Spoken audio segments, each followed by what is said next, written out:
గంధర్వ మహల్ ఇలాగే శిథిలం అయిపోతుంది అనుకున్నాను. కానీ ఇన్నాళ్లకు కలకల్లాడుతూ మళ్ళీ చూశాను. మళ్ళీ ఇంట్లోకి అడుగుపెట్టి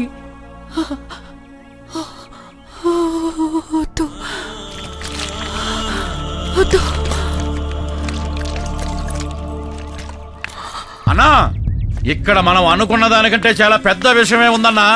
ఈ పెళ్ళయ్యే వరకు మనం ప్రాణాలతో ఉండాలంటే పెద్ద భూత వైద్యుని తీసుకురావాల్సిందే.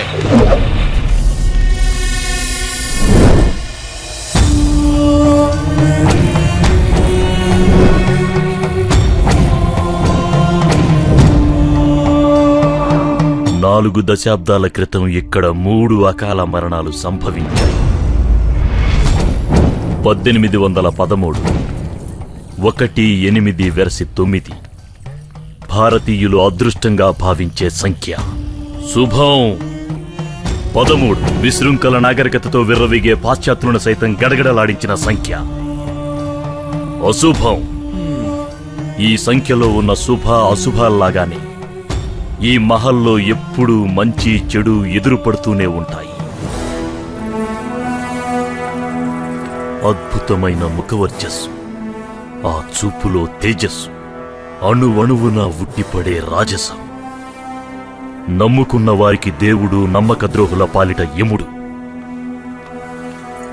అకాల మరణమైన అచంచలంగా ఉన్న ఆత్మ ఈయనది.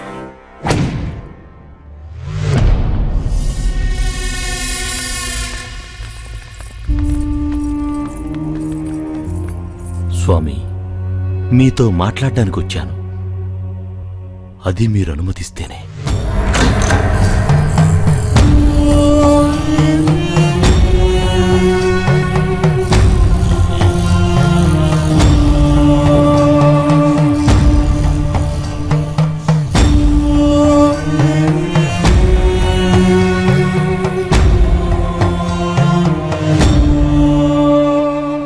స్వామి, అందరూ భయపడుతున్నారు.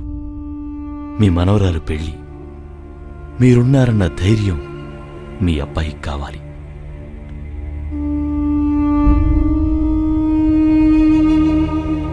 అలాగే స్వామి, ఏ పొరపాటు జరగకుండా నేను చూసుకుంటాను. మీరు విశ్రాంతి తీసుకోండి.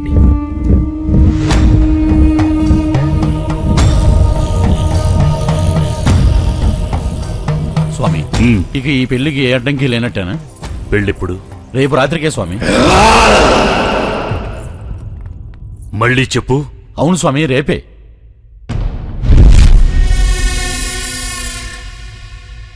పెళ్ళెక్కడా? ఇంకెక్కడ స్వామి, గంధర్వ మహల్లోనే.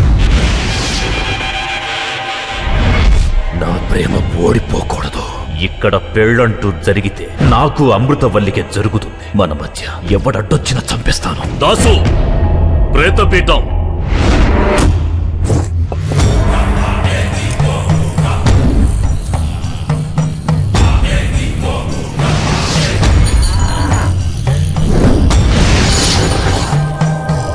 వరుడి పేరు రిషికుమార్ స్వామి.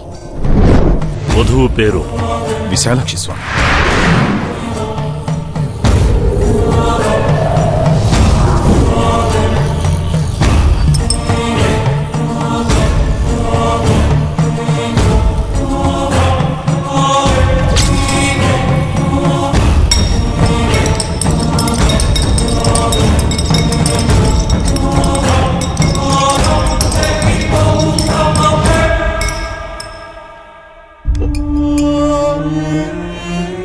నాకు తెలుసు స్వామి, గంధర్వ మహల్లో పెళ్ళంటే నువ్వు తప్పకుండా వస్తావని.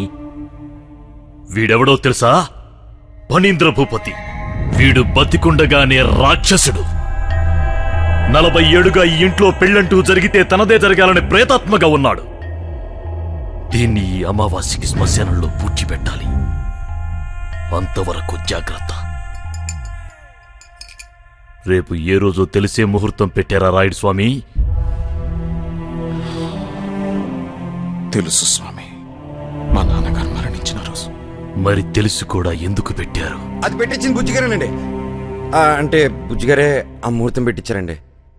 బుజ్జిగారు, బుజ్జిగారు, మర్చిపో, ఆశ వదులుకో. నీ చేతులతో కుదిర్చావు. కళ్యాణం అయ్యేంత వరకు కాని పనులు మానుకో. కాటికి వెళ్ళవలసి వస్తుంది. ఇన్ని దెబ్బలు తిన్నాక కూడా మాకు బుద్ధి రాదంటాడే. మాట్లాడండి బుజ్జిగారు, మాట్లాడండి. నువ్వు కూడా మనుషులతో పశువులతో ఆడుకున్నట్టు ఆత్మలతో ఆడుకోకు. ఆయుష్కే ప్రమాదం.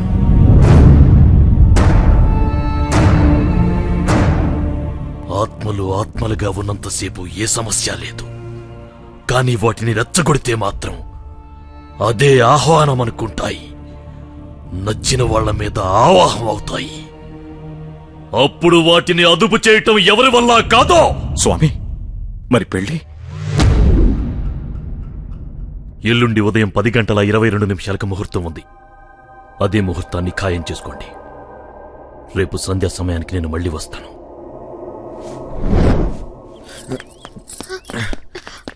ఏంటి, ఏమైంది? నీతో ఒక విషయం చెప్పాలి. నాకు ఏదో భయంగా ఉంది. ఆ భూతవైద్యుడు నన్నే టార్గెట్ చేసి మాట్లాడాడు. నీ టెన్షన్ నాకు అర్థమైందిరా. ఇంతకు ముందు మహల్ మీద ఆశపడినందుకు నిన్ను కొట్టారు. ఇప్పుడు నన్ను ప్రేమిస్తున్నందుకు చంపేస్తారేమోననేగా నీ భయం? అది కాదు. నీ భయం పోవాలంటే నా దగ్గర ఒక మందు ఉంది. జగదా,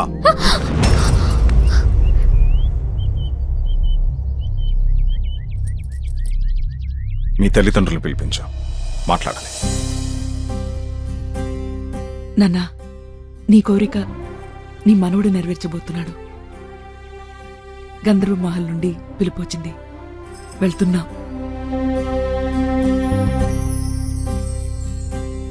చిన్న వయసు, తెలియక వీడేదైనా తప్పు చేసి ఉంటే శేషయ్య మనవడిగా వీడిని క్షమించండి. మా శేషయ్య గారి కుటుంబం మళ్లీ నాళ్ల తర్వాత ఇక్కడికి రావడం నాకు చాలా సంతోషంగా ఉంది. ఆడపిల్లను కాకపోయి ఉంటే నేను మా నాన్నగారిలా ఇక్కడే ఉండి మీ వంశానికి సేవ చేసుకునేదాన్ని. ఆ అవకాశం నాకు లేకపోయినా నా కొడుక్కి దక్కింది. ఎలాగైనా మీ ఆస్తి మీకు అందజేయాలనేదే ఆయన చివరి కోరిక. అందుకోసమే వీడిక్కడికొచ్చాడు. చూడు సుగుణ, మీకు ఆస్తి పంచివ్వడం కూడా మా నాన్నగారి చివరి కోరిక. అయినా మిమ్మల్ని ఇక్కడికి పిలిపించింది ఈ లావాదేవీలు చూడ్డానికి కాదు, వీళ్ళిద్దరి పెళ్లి విషయం మాట్లాడడానికి. ఏంట్రా ఇది? మాట్లాడవేరా? ఏం మాట్లాడను? పెద్దానికి ఈ గంధర్వమహల్ అంటే ఎంత ప్రాణమో వీళ్ళకి తెలుసు కదా. అది పిల్లలు కట్నంగా ఇవ్వకుండా వాళ్ళ ఆస్తి వాళ్ళు తిరిగి తీసుకుంటే వీళ్ళిద్దరికీ కష్టం లేకుండా హ్యాపీగా పెళ్లి చేయించాను ఒక ఆలోచన కూడా ఉండదు. తిను చదువుకుందనే మాటే తప్ప తాత సొమ్ము మొత్తం అక్కకిచ్చేస్తుందంట. మొత్తం ఇచ్చేసి నువ్వు ఎవరినో పెళ్లి చేసుకుని వెళ్ళిపోతావు. ఆ తర్వాత వీళ్ళిద్దరి పరిస్థితి అంటే ఆలోచించావా? అందుకే బంధుత్వంతైనా మీ ఆస్తి మీకు చెందాలని జగతిని ప్రేమించే ధైర్యం చేశా. క్షమించు. చూసేవమ్మా, ఇంతకన్నా మంచల్లోని నేనెక్కడ తేగలను? అది కాదు. కాదనకమ్మా, మీకంటే కావలసిన వాళ్ళు నాకు మాత్రం ఎవరున్నారు చెప్పు. మీ ఇష్టం.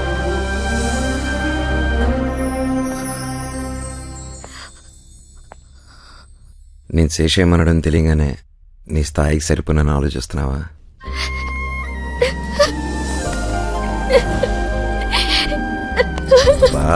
ఇప్పుడు ఏమైందని బాధపడుతున్నావు? బాధ కాదు, భయం. నేనుండగా భయం ఏంటి? భయం నా గురించి కాదు, నీ గురించి. నా గురించి భయం ఏంటి? నువ్వు మాకు మంచి చేయడానికి వచ్చిన విషయం మనుషులవైన మాకు తెలియకపోవచ్చు, కానీ ఆత్మగా ఉన్న మా తాతగారికి తెలుసు కదా. అయినా నిన్ను కొట్టారంటే నువ్వంటే ఆయనకి ఇష్టం లేదు. ఇప్పుడు మన పెళ్ళంటే ఆయన నిన్ను బ్రతకనెవరు. నువ్వు అవేం ఆలోచించుకో, పెళ్ళాక అన్నీ అవే సర్దుకుంటాయి. వద్దు, మన పెళ్లి జరగకపోయినా పర్వాలేదు, నువ్వు ప్రాణాలతో ఉండడమే నాకు కావాలి. అయితే ఇప్పుడేంటి, పెద్ద ఆయన వచ్చి పెళ్లి చేసుకోమని చెప్తే కానీ చేసుకోవా? నీ లైఫ్ ని రిస్క్ లో పెట్టి ఈ పెళ్లి నాకొద్దు. అయితే ఆయన ఒప్పుకుంటే చేసుకుంటావా? నాకు 2 నిమిషాలు టైం, ఆయన ఒప్పించి తీసుకొస్తా.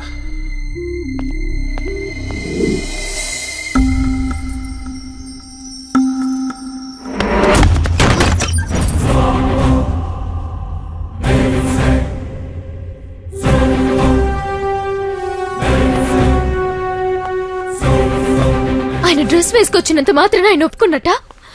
నా మాట విని నువ్వు ఇక్కడి నుంచి వెళ్ళిపో. బా జగదా, పెద్ద నన్ను కొట్టలేదు. ఇదంతా నేనాడిన డ్రామా. గంధర్వ మహల్ ఇబ్బందుల్లో ఉందని అమ్మ చెప్తే బయలుదేరి వచ్చాను.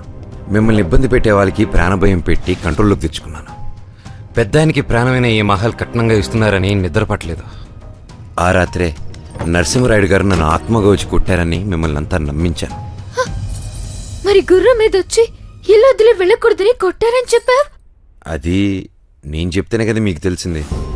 నీకు దగ్గరవుదామని చెప్పిన అబద్ధం. మరి తాతయ్య కొట్టారని బుజ్జంకులు కూడా చెప్పారు. వాడిని కొట్టింది కూడా నేనే. మహల్ పత్రాలు తీసుకున్నాడనే ఈ డ్రెస్ వేసుకొని చీకట్లో కొట్టి పెద్దనే కొట్టారని నమ్మించా. మరి భూత వైద్యుడు ఆత్మలున్నాయని చెప్పాడుగా. అప్పటి నుంచే నాకు అనుమానం మొదలైంది. మా అమ్మ చెప్తూ ఉంటే ఈ రోజుల్లో ఆత్మలేంటి అనుకున్నా. కానీ ఇప్పుడు ఇవన్నీ చూస్తుంటే నిజమే అనిపిస్తుంది. ఒకవేళ తాతయ్య ఆత్మగా ఇక్కడున్నా నిన్నేం చేయరు. ఆయన తరపున నువ్వు మమ్మల్ని, ఈ మహల్ని కాపాడుతున్నావుగా. ఈ విషయం ఇక్కడితో మర్చిపోదాం. పెళ్ళయ్యేంత వరకు నేనే బార్బుజిని కొట్టానని ఎవరికి తెలియదు.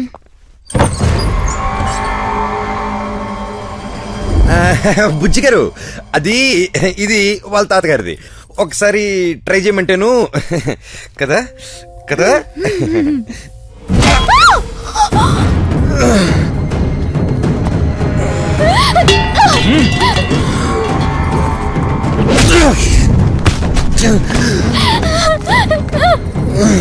ఏరా, బొమ్మను చూపించి భయపెడతావురా?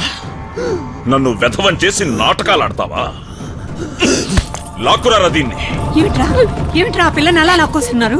పెళ్లి సూట్ అయింది. దా పీటలెక్కుదు. ఇప్పుడు పెళ్ళిరా? ఆ పెళ్లి కూతురు లాక్కురండి రా. తమ్ముడు ఆగరా.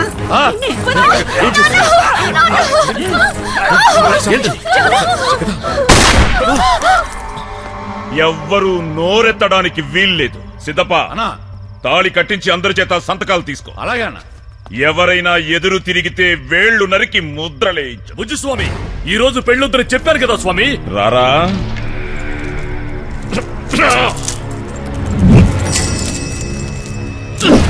దెయ్యం ఉందని వాడు కథలు చెప్తే లేని దెయ్యాన్ని నువ్వు పడుకోబెట్టేస్తావురా? ప్రేతాత్మ అమావాస్య శ్మశానంలో కప్పి పెట్టాలి. వద్దు, వద్దు.